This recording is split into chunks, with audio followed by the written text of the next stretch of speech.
کہ صرف منا میں قربانی واجب ہوتی ہے، یہ غلط ہے۔ 10، 11، 12 ذوالحج جو بھی صاحب نصاب ہو جائے گا اس پہ قربانی واجب ہوگی۔ حج قران یہ ہوتا ہے کہ ایک ہی احرام میں نیت کر لی عمرے کی بھی اور حج کی بھی۔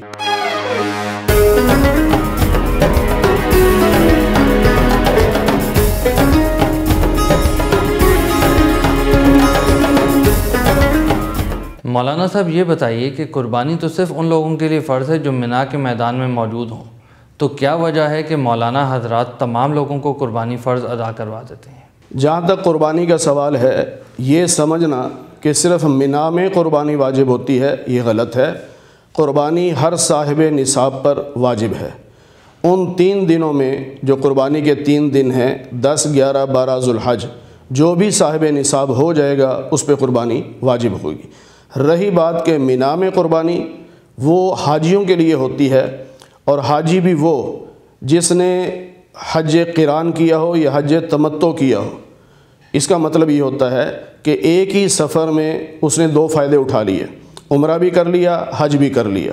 پھر آگے اس کی تفصیل ہے کہ عمرہ ادا کر کے احرام کھول دیا، پھر حج کے دنوں میں احرام باندھ لیا، یعنی درمیان میں وہ بغیر احرام کے رہا، اس کو حج تمتع کہتے ہیں۔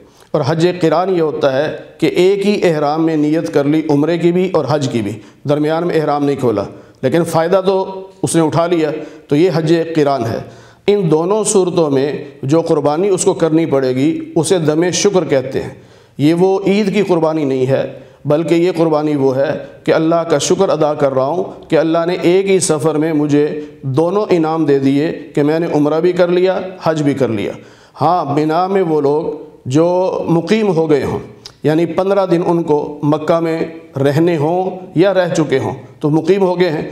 اب مقیم اگر صاحب نصاب ہوگا تو پھر اس پہ قربانی واجب ہوگی۔ اگر مسافر ہوگا تو اس پہ وہ عید والی قربانی واجب نہیں ہوگی، بلکہ صرف اور صرف حج تمتع اور حج قران کرنے کے بدلے میں دم شکر ادا کرنے والی قربانی کرنی ہوگی۔ باقی دنیا میں جہاں کہیں بھی مسلمان رہ رہا ہے، جب وہ صاحب نصاب ہوگا ان 3 دنوں میں تو اس پہ قربانی واجب ہے۔